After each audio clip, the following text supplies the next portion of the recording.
আগের বছর আমরা দুজনে আলাদা আলাদা ছিলাম, মেন্টালিও মানে পুজো তো ফিল হচ্ছে, মানে এমনও না যে ভাবছি বসে বসে অষ্টমীর দিন কোন শাড়িটা পরবো, নবমীর দিন কোন শাড়িটা পরবো। আমি লাভ লেটারটা একটা করিডোরে দাঁড়িয়ে পড়ছিলাম, মানে সেই যার জন্য পাঠিয়েছিল তার সামনেই পড়ছিলাম, কিন্তু লাভ লেটার ছিল আমার হাতে এবং তার নিচে কোনো নাম লেখা ছিল না। সো মাকে ডেকে আমার ক্লাস টিচার বলেছিল এটা কি হচ্ছে, কেন হচ্ছে।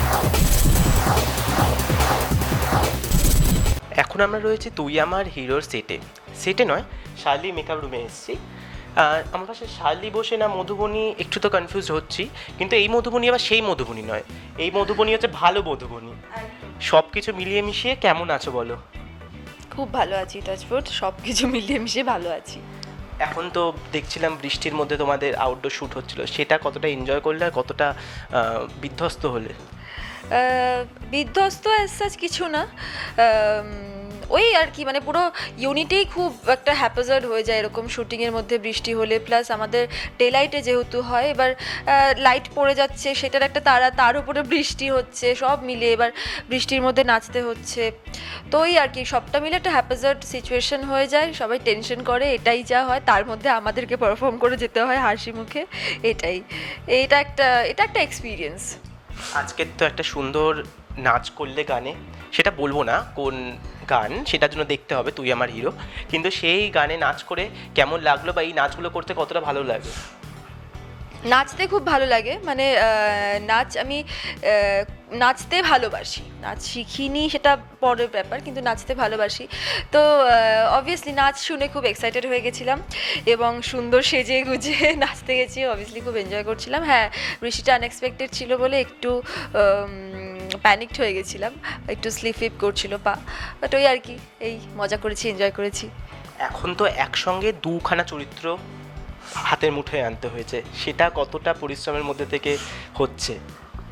এটা পরিশ্রম বলতে এটা একটা বড় চ্যালেঞ্জ বলবো, মানে এটা আমার সত্যি পুরো একদম আলাদা। এবং ঠিক যেই মুহূর্তে আমি সায়ন্তনী, মানে খারাপ মধুবনী যাকে তোমরা দেখে এসছো এতদিন ধরে, সেই ক্যারেক্টারটাতে পুরো ঢুকে গেছিলাম, তখন আমি জানতে পারলাম যে আচ্ছা, মধুবনী অ্যাকচুয়ালি ভালো মানুষ, ভালো মেয়ে, এবং সেই মধুবনীটা আমি, আমার যমজ বোন, তো আমাকেই পাঠ করতে হবে। তো হ্যাঁ, অবভিয়াসলি খুব চ্যালেঞ্জিং ছিল সেটা আমার জন্য, এবং মানে এত তাড়াতাড়ি যে আমাকে এই পারফরমেন্সটা আমাকে করতে হবে সেটা আমি এক্সপেক্ট করিনি।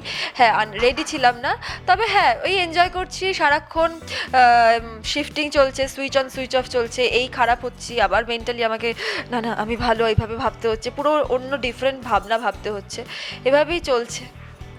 সামনেই তো পুজো, সব কিছুকে যদি পিছনে ফেলি, সামনেই পুজোর কতটা প্রিপারেশন হলো? পুজোর কিচ্ছু প্রিপারেশন হয়নি, এই যে মধুবনী থেকে সায়ন্তনী, সায়ন্তনী থেকে মধুবনী, এটাই করছি আপাতত। হ্যাঁ, এই ড্রেস চেঞ্জ শুধু না, লুক চেঞ্জ, ড্রেস চেঞ্জ, সবটা চেঞ্জ হচ্ছে। এরকমও আছে যে এক সিনে দুজনই প্রেজেন্ট, তো এটা এরকম চলছে, তো এগুলোই করছি। মেন্টালিও মানে পুজো তো ফিল হচ্ছে, মানে এমনও না যে ভাবছি বসে বসে অষ্টমীর দিন কোন শাড়িটা পরবো, নবমীর দিন কোন শাড়িটা পরবো, সেটাও করার টাইম নেই, শপিং তো দূরের কথা। তো এই আর কি, এভাবে চলছে, দেখা যাক, একদিন মনে হয় ছুটি পাবো, সেকেন্ড সানডে আমাদের ছুটি থাকে, সেই দিনই আমাকে সমস্ত কিছু পুজোর যা করার করতে হবে। সব থেকে বড় কথা হচ্ছে বিয়ের পর প্রথম পুজো, সেটা কতটা স্পেশাল বলো অন্য কটা পুজোর থেকে? খুবই স্পেশাল, এবং খুবই এক্সাইটেড। প্রথমবার অভিষেকের সাথে পুজো কাটাবো, কারণ আগের বছর আমরা দুজনে আলাদা আলাদা ছিলাম, মানে আলাদা আলাদা ছিলাম বলতে ও কলকাতা ছিল, আমি জলপাইগুড়িতে ছিলাম। তো টেকনিক্যালি দেখতে গেলে শুধু বিয়ের পরে একসাথে না, এমনিও একসাথে প্রথম পুজো বলতে গেলে, প্রথম পুজোয় ঘুরবো একসাথে, অঞ্জলি দেওয়া, সবটা প্রথমবার হবে।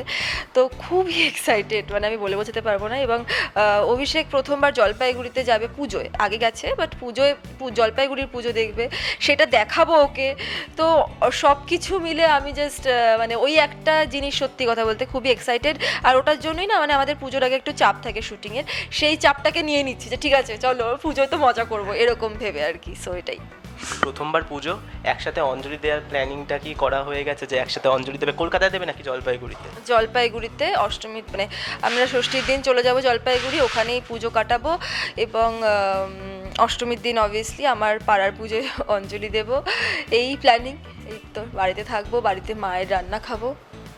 আচ্ছা, পুজোর আগে প্রেমটা বেশি ছিল, সরি সরি সরি বিয়ের আগে প্রেমটা বেশি ছিল নাকি বিয়ের পরে প্রেমটা বেশি হলো বলো?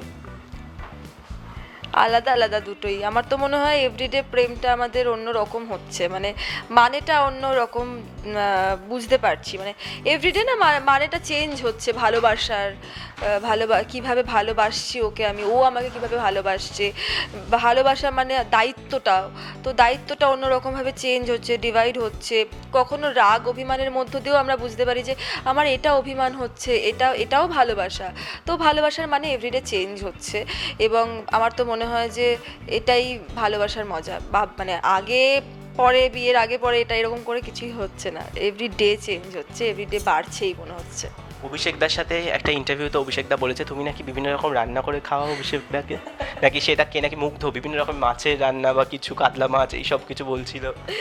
হ্যাঁ, মানে ওই আর কি, রান্না করতে ভালোবাসি আমি, কিন্তু সত্যি বলছি শুটিংয়ের মধ্যে এখন আর টাইম পাই না। ছুটি ধরো 1 মাসে 1 দিন হলো বা 2 দিন হলো, তখন আর সত্যি রান্না করার টাইম হয় না। অভিষেকই অ্যালাউ করে না যে তুই কেন একদিন টাইম পেয়েছিস রান্না করবি, তো এরকম হয়। কিন্তু ওই খুব রেয়ার এখন রান্না করি, রান্না করলে ও খুব মজা পায়, আমাকে হেল্প করে, প্রচুর হেল্প করে, এবং খুব এক্সাইটেড হয়ে খুব ভালোবেসে সেই রান্নাটাও খায়, খুবই প্রশংসা করে। আমি জানি না কতটা ভালো কি করি, ও তো খুবই ভালো বলতে থাকে। এই অভিষেকদা তোমাকে কোন রান্নাটা করে খাওয়াচ্ছে বা কোন রান্নাটা অভিষেকদার হাতে ফেভারিট তোমার? অভিষেকদার হাতের, আচ্ছা অভিষেকদা না আমাকে যেটা, ও মানে রান্না তো পারে, ও এখন শিখে গেছে, অনেকটাই রান্না শিখে গেছে। ও খুব ভালো ফ্রাই করে, মানে আমাদের বাড়ির যে কোনো ফ্রাই করার দায়িত্ব ওর ওপর থাকে। মানে ধরো মাছ ভাজাও খাবো, সেটা ও করবে।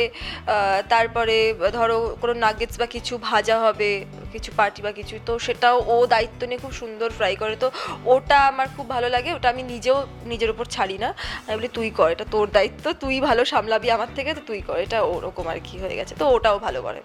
একটু আগে পুজো নিয়ে কথা হচ্ছিল, পুজোর সময় তুমি কলকাতা প্রেফার করো, মানে তোমার নিজের বাড়ি প্রেফার করো নাকি ঘুরতে যাওয়া পাহাড় সমুদ্র? না, বাড়ি, একদম বাড়িতে, মানে বাড়িতে আমি, এমনও হয় যে আমি মানে সারাদিন বাড়িতেই থেকে গেলাম, ধরো অষ্টমীর দিন সারাদিন বাড়িতে থেকে গেলাম, আমি বাইরেও বেরোলাম, অঞ্জলি দিলাম, অঞ্জলি দিয়ে বাড়ি এসে বাড়িতে থাকলাম, বাড়িতে মা খিচুড়ি রান্না করবে, সেগুলো খাবো সারাদিন। আমি ভীষণ, আমার হয় একটা অদ্ভুত যে আমি বাড়িতে ছাড়া থাকতেই পারবো না। কখনো হোল নাইট ঠাকুর দেখা হয়েছে? ছোটোবেলায় প্রচুর দেখেছি, বড় হয়ে আর হয়নি। ছোটোবেলায় বাবা নিয়ে যেত, প্রায় ধরো 3টে-4টের সময় বাড়ি ফিরলাম, 4টের সময় বাইরের খাবার টাওয়ার খেয়ে ফিরলাম, ওটা একটা আলাদা এক্সাইটমেন্ট ছিল। এখন বড় হয়ে আর বরঞ্চ বেশি হয়ে গেছি, না দরকারি ঘুমোই। এই যে ছোটবেলার কথা বললে, ছোটবেলায় যদি তোমার কোনো স্পেশাল স্মৃতি বলতে হয় তাহলে কোনটা বলবে? পুজো নিয়ে পুজো নিয়ে স্পেশাল স্মৃতি বলতেই যেটা প্রথম মাথায় এলো, সেটা হচ্ছে খুবই মিষ্টি একটা স্মৃতি, কিন্তু খুব ভালো না আর কি। সেটা হচ্ছে আমি খুবই ছোট ছিলাম, অষ্টমীর দিন আমার মনে আছে, দুপুরবেলা, আমি খুবই ছোটোবেলায় হাতে পায়ে খুব চঞ্চল ছিলাম, হাতে পায়ে একদমই শান্ত ছিলাম না। তো আমি খাটের ওপর থেকে লাফ দিয়েছি, আর ঠিক এরকম চুড়ি ছিল, ঠিক এরকম চুড়ি আমার হাতে এভাবে ধরা ছিল। এখানে কিছু একটা ছিল, প্যান্ট বা কিছু রাখা ছিল, সেটার প্যান্ট পকেটে আমার পা আটকে গেছে, এবং আমি লাফ দিতে গিয়ে আর লাফিয়ে পড়িনি, একটা পা ওখানে ছিল আর আমি নিচে পড়ে গেছি। সো এরকম করে এই চুড়ির ওপরে আমার মুখ পড়ে গেছে, এখানে কেটে গেছে, এখানে এখনও সেই দাগটা রয়েছে, এখান দিয়ে রক্ত, সেলাই, এভরিথিং হয়েছে। তো তারপর সেই পুজোটা আমি পুরো পুজো এখানে আমি ব্যান্ডেজ নিয়ে ঘুরে বেড়াচ্ছিলাম, অষ্টমীর দিন এইসব হয়েছিল। অষ্টমীর কথা বলতে আবার মনে পড়ে গেল, পুজোয় কোনো দিন প্রেম হয়েছে? পুজোর প্রেম ওই কটা দিনের জন্যে, ষষ্ঠী, সপ্তমী, অষ্টমী? না না পুজো প্রেম হয়নি? না, সত্যি হয়নি আমার ওরকম, হয়নি যে ওই 1-2 দিনের জন্য প্রেম। বন্ধুদের কখনো সাহায্য করেছো এইসব কিছুতে, চল ওরা যাচ্ছে সাপোর্ট করা বা কিছু পুজোর সময়? হ্যাঁ, পুজোর সময় না, এমনি আমি সাপোর্ট করতাম, এবং আমি কেসও খেতাম, আমার ভাবতো আমার কিছু এরকম হয়েছে, কেস খেতাম, এটা হয়েছে, হেল্প করতে গিয়ে কেস খেয়েছি। এমন একটা ছোট্ট ঘটনা যদি বলা যেত। হ্যাঁ, এটা লাস্ট করেছে। হ্যাঁ, একটা হয়েছিল, আমার একটা ইন্টারেস্টিং ঘটনা হয়েছিল, মানে ইন্টারেস্টিং না, বোকা। সেটা হচ্ছে স্কুলে একজন ছেলে আমার একটা বান্ধবীকে লাভ লেটার পাঠিয়েছিল, এবং সেটা আমি দিতে গেছিলাম, তো আমার ক্লাস টিচার আমার হাত থেকে পেয়েছিল সেটা। না, সরি, আমি লাভ লেটারটা একটা করিডোরে দাঁড়িয়ে পড়ছিলাম, মানে সেই যার জন্য পাঠিয়েছিল তার সামনেই পড়ছিলাম, কিন্তু লাভ লেটার ছিল আমার হাতে এবং তার নিচে কোনো নাম লেখা ছিল না। সো মাকে ডেকে আমার ক্লাস টিচার বলেছিল এটা কি হচ্ছে, কেন হচ্ছে, তো এটা হয়েছিল, কেস খেয়েছিলাম বাজেভাবে। তো এবং টিচারও বিশ্বাস করেছিল ওটা আমার মাও বিশ্বাস করেছিল ওটা আমার। যাই হোক, তোমার সামনে বা শর্ট আছে তো ছেড়ে দেবো, তার আগে দর্শককে তুমি কি বলবে? দর্শককে একটাই বলবো যে তুই আমার হিরোতে দারুণ দারুণ দারুণ টুইস্ট আসছে। মানে আমি এভরিডে এক্সাইটেড থাকি টুইস্টগুলোর জন্য। আমি যখন সিন করি আমরা এক্সাইটেড হয়ে সিন করি যে কি হচ্ছে না হচ্ছে, সবাই এখানে এক্সাইটেড থাকে। সো প্লিজ কিপ ওয়াচিং, আরও ভালোবাসা দাও তুই আমার হিরোকে। রোজ দিন সন্ধ্যে 6টায় জি বাংলায় তুই আমার হিরো দেখো এবং ভালোবাসা আমাদের। Thank you. আর এইরকমই বিভিন্ন ইন্টারভিউ দেখতে হলে অবশ্যই চোখ রাখতে হবে টলিফোকাসে। Thank you. Tollywood focus Kolkata চ্যানেলটি আপনাদের ভালো লেগে থাকলে লাইক করুন, সাবস্ক্রাইব করুন এবং আপনাদের পছন্দের ভিডিওটি অবশ্যই শেয়ার করুন। Tollywood focus Kolkata.